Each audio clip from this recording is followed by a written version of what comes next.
ripples of kindness can connect us in ways that maybe we never thought possible. In 2015, I was diagnosed with stage 2 colorectal cancer. And being a spiritual person, I decided to forego chemo, radiation, and surgery and try alternative, natural healing practices. One of the first things you learn on the cancer journey is you need a strong social support system. And I always thought that meant, you have people to drive you to appointments, take care of your kids when you're fatigued, make you meals. But my service friends taught me a whole new definition of social support. For 2 years, my service friends held me in non-judgmental, compassionate, caring embrace. And that wasn't the norm. Because colorectal cancer has a high prognosis, if you do chemo, radiation, and surgery, many of my other friends, family members, and doctors were really upset with me. They considered my actions irresponsible. I have 2 children. And my primary care physician, in fact, dropped me as a patient, and he said, "I don't want to stand by and watch you kill yourself." So my service friends acted in a completely different way, and they just held me. They held space for me. Rather than taking a stand, they held space. About a year and a half into my experiments in treatment, I weighed about 116 pounds, and I normally weigh about 160 to 155. And I went to a meditation circle, and one of my service friends gave me a hug, and she said, "Kozo, you're disappearing." There was no judgment there, just an observation.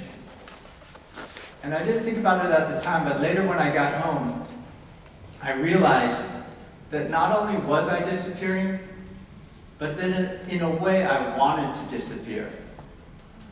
In my twisted spiritual logic, I had decided that my life was broken.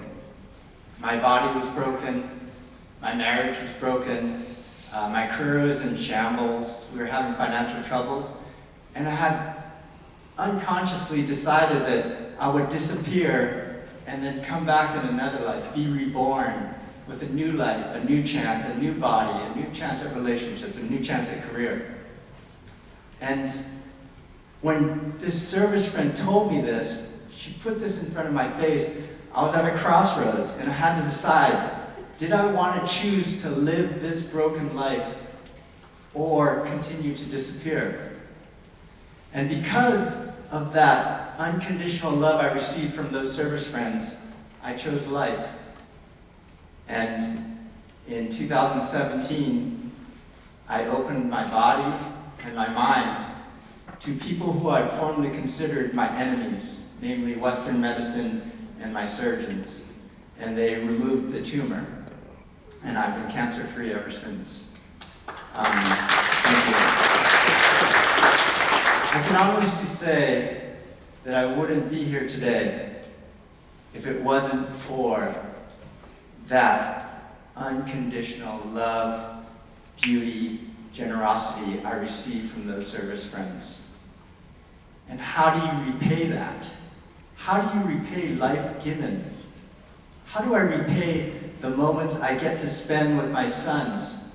Because I had forfeited that in a way when I thought, in my twisted monkey mind logic, that they would be better off with my life insurance policy than with me with them every day. How do you repay that? As Harshita Auntie and Dinesh Uncle, who have been hosting Awaken Circles at their house for 23 years, often remind us, you can't pay it back. You can only pay it forward.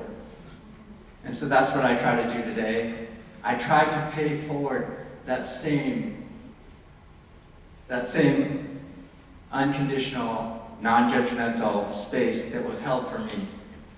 As Ajahn Rob said yesterday, there are no perfect trees in the forest.